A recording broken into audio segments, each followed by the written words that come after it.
Good afternoon. This is Dr. Ijoma Paulette Ezuruike from the Department of English and Literary Studies, Bayero University, Kano. This is GSP 1201 and 2201 Use of English, a first semester course in 2021-2022 session. This is the second lecture and the last lecture of Module 4, Writing Skills.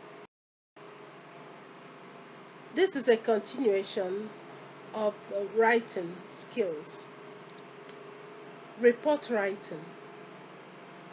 A report is a document providing an account of events witnessed, work carried out, or investigation conducted, together with conclusion and often recommendation arrived at as a result of the investigation.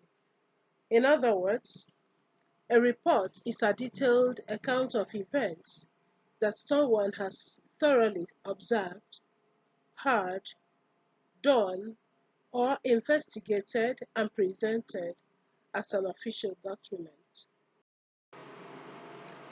Qualities of a good report. A good report must be clear, accurate, and unambiguous. A good report must be well structured and highly organized. It should have sections and subsections. A good report must be informative and must have clearly defined objectives and a scope. It must consider the needs of potential readers. Language of reporting. The following usages should be avoided in writing a report and other formal discourses. First, contraction.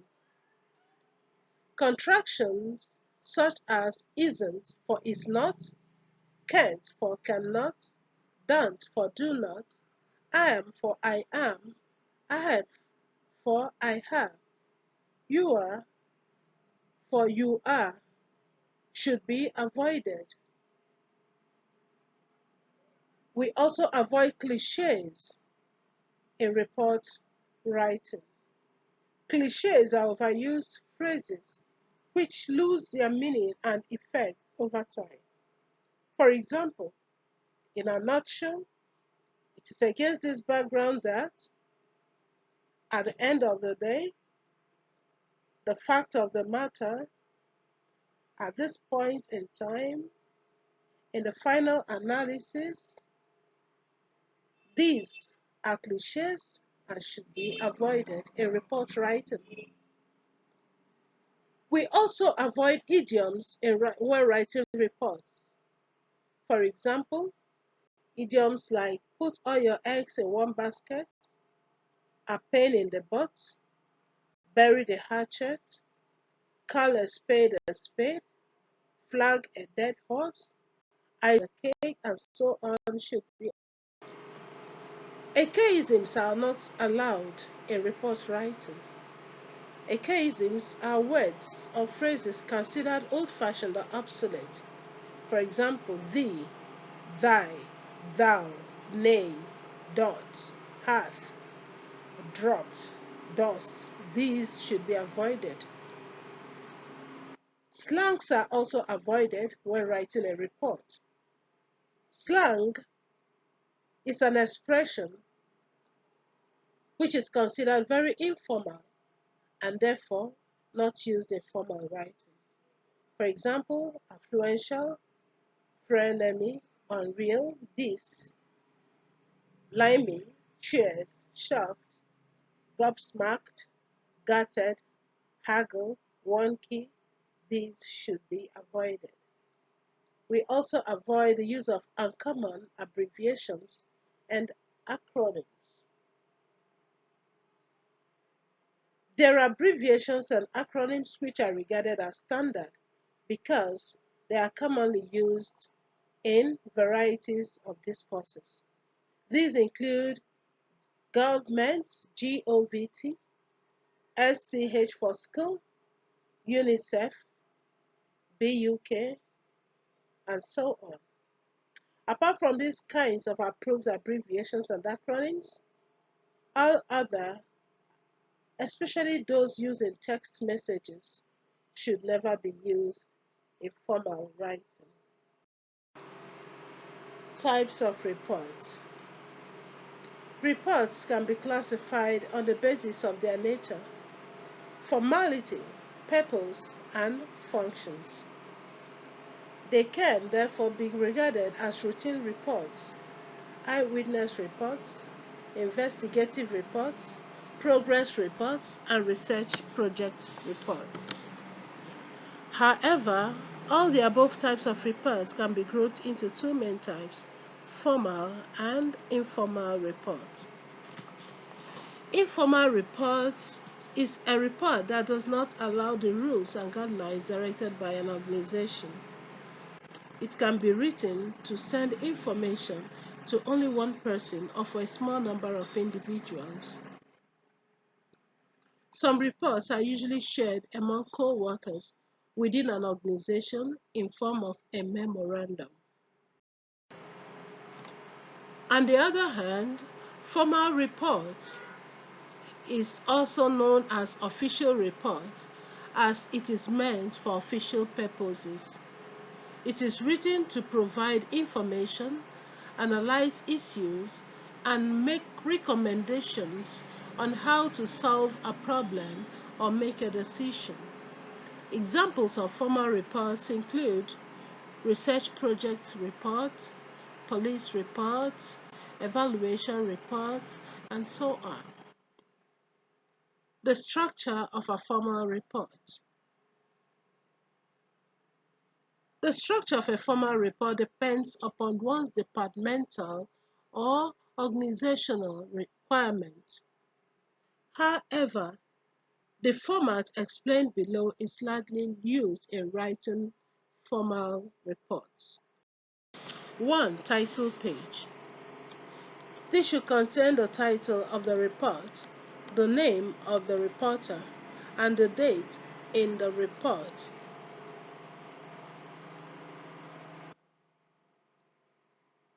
Table of contents. This should contain all the chapters or headings together with their page numbers. This allows the reader to easily locate all parts of the report. Executive summary or abstract. This gives a very brief explanation on the contents of the report. It gives a summary of the purpose of the report, the method of investigation, the major findings, conclusion, and recommendations, if any. Introduction or terms of reference. In this section, the reporter should clearly discuss all the necessary background information, aim, and objectives of the report, as well as definition of all the abbreviations and acronyms used in the report. Methods of investigation. Here, the writer is expected to give a detailed description of all the methods he used to gather the data for the report. This may include a list of all the equipment used, explanation of data collection procedures such as questionnaire, interview, observation, and discussion, limitations of the methods used, as well as all the problems encountered. Finding and conclusion. This section deals with the logical presentation of the findings of the result. To further support the result of the investigation, the writer may decide to include diagrams, tables, and graphs. This is followed by the conclusion, which may either take the form of highlighting the most important points of the report or show the overall significance of the research. Recommendation. This usually takes the form of a call to action. The recommendations given must be in line with the findings of the report. Appendices or annexes. In this section, the reporter should include all the supporting documents and information used, which have not been included in the report. This may include questionnaires, transcripts, or graphs. Bibliography. In this section, the reporter should list in alphabetical order by the author all published resources referred to the report.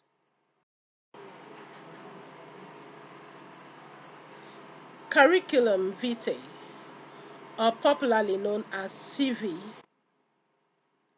When applying for a job, it is paramount for job seekers to give a good first impression to potential employers. This can only be achieved through writing a good curriculum vitae. This is a personal marketing document that job seekers use to sell themselves to potential employers. Thus, it is an important step to securing a job. As such, when it is written well, the candidate stands a good chance of securing his dream job. Conversely, when it is poorly written, the candidate may face rejection repeatedly from employers. A CV is expected to explain to your prospective employers a lot about you, including your professional history, skills, abilities, and achievements, as well as why you are the best person for the job on offer. The University of Southampton Guide for Writing a CV identifies the following 10 rules of writing a successful curriculum vitae. 1. Simplicity. 2. Highlights. 3. Truthful. 4. Unique. 5. Tailored. 6. Word processed. 7. Succinct. 8. Reversed chronology. 9. Review. And 10. Quality.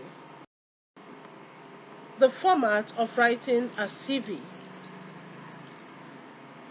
Although a CV can be written a variety of ways based on the skill and experience of the writer, as well as the job requirements, there are particular sections that employers expect to give in a CV. These are explained below. 1. Personal details. This is positioned at the top of the page. It includes name, professional title, and contact details. Under no circumstance should you make the title of your CV as Curriculum Vitae or CV. Instead, your name should be taken as the title and should be followed by your address, phone number, and email address. Personal profile, also called personal statement, career profile, or professional profile. This section is one of the most important parts of a CV. This is a short paragraph that gives your prospective employer an overview about who you are, your career goals, and what you can offer to the company. Your profile should be tailored to every job you applied for by highlighting the specific qualities that make you the most suitable candidate for the job. Employment history. This should start with the most recent or the most relevant employment information. Education and qualifications. This should also be written in a reversed chronological order. One should include the name of the institutions one attended and the dates he attended them.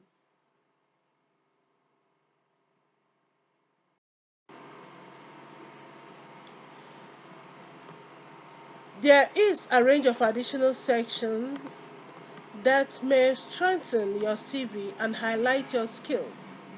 The following are some sections that can be included: key skills, hobbies and interests, referees.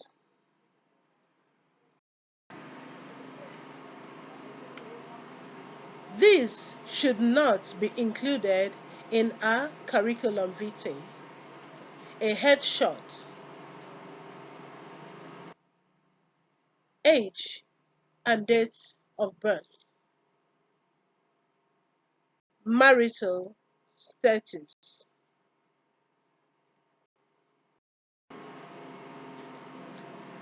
writing an email, electronic mail.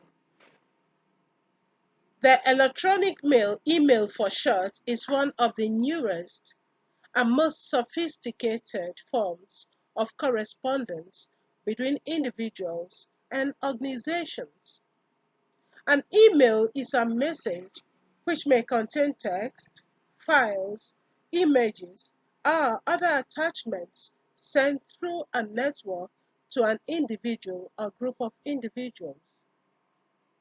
Email has a number of advantages over other forms of correspondence, in that it is a faster and more instant way of sending and receiving information.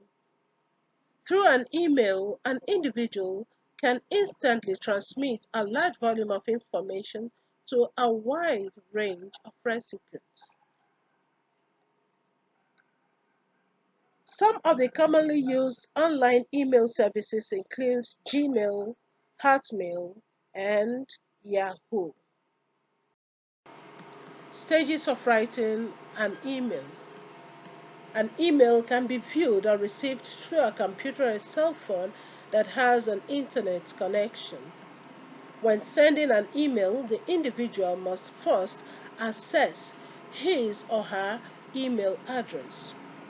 After accessing the email page, one should click on Compose button and a panel will appear which contains three options. The first is designated to, and it is where the email address of the recipient of the message should be written. The second, tagged subject, is optional, and it is where a brief description of the contents of the message can be given. The last is the compose email button, in which the actual message to be sent should be written. One advantage of email is that if a sender wants to attach pictures, audio, or audio files, he can do so by clicking the Attach File button, which leads the sender to different locations where pictures, audio, and video recordings are stored. After selecting the appropriate file, one should finally click on Send, and the message is instantly transmitted to the recipient's inbox. Therefore, the recipient can easily open and view the contents of the message. Minutes of a meeting. This is among the primary responsibilities of a secretary of a department or an organization. Minutes of a meeting is meant to take notes of what happens at any membership meeting. The notes are called minutes, a record of official business that occurs during a meeting. The secretary has to first Study the agenda of the meeting, which serves as a skeletal outline.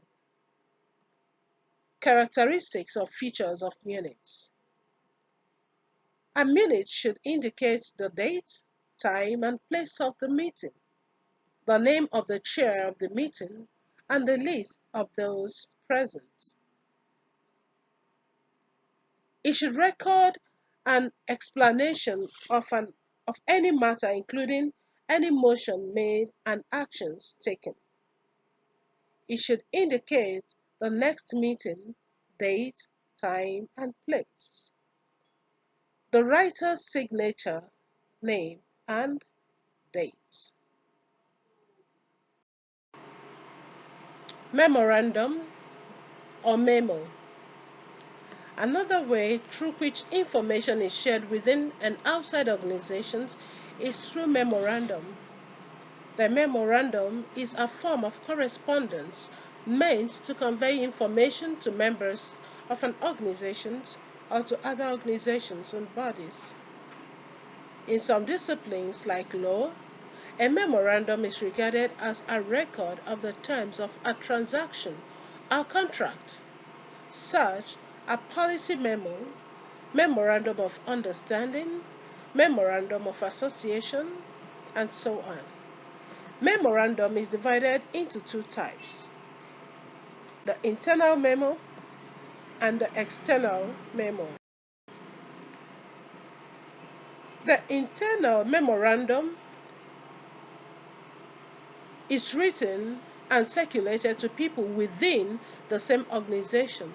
In other words, internal memorandum is a brief written communication aimed at passing information from an organization to its various employees or between and among officials in the organization. The topics of internal memorandum may range from general notification, request for action, to invitation for meetings.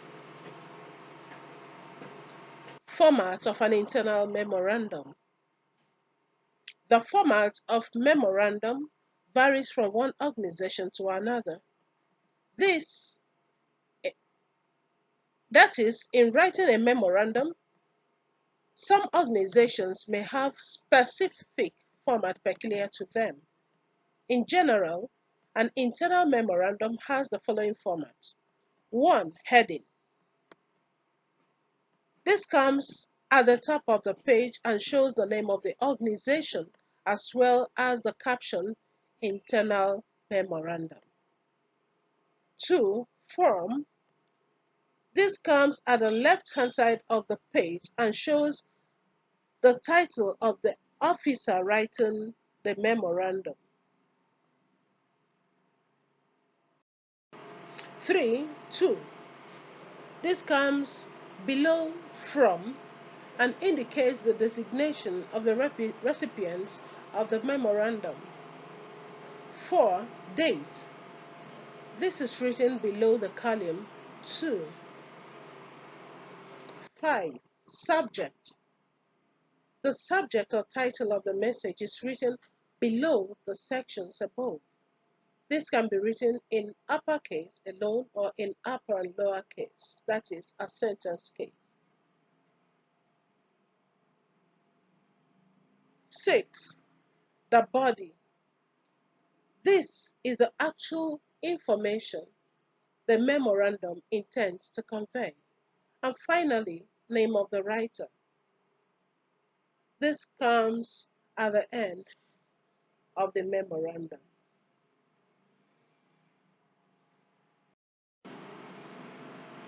This is a sample of an internal memorandum from a travel agency.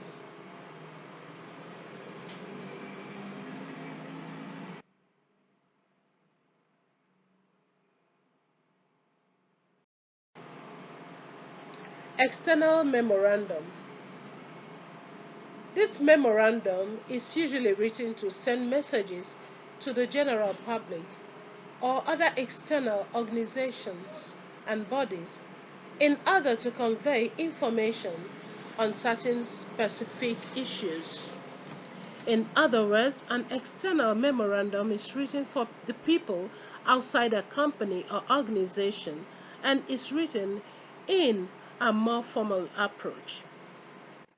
Like in most continuous writing tasks, external memorandum has an introduction, main body, and conclusion.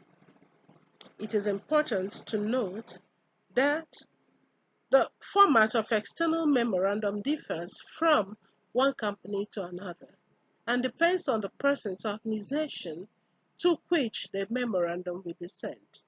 However, most of external memoranda are written in form of formal letters. Thank you for listening. This is the end of Module 4, Writing Skills. Hope to see you click on the next lecture, the Module 5. Thank you.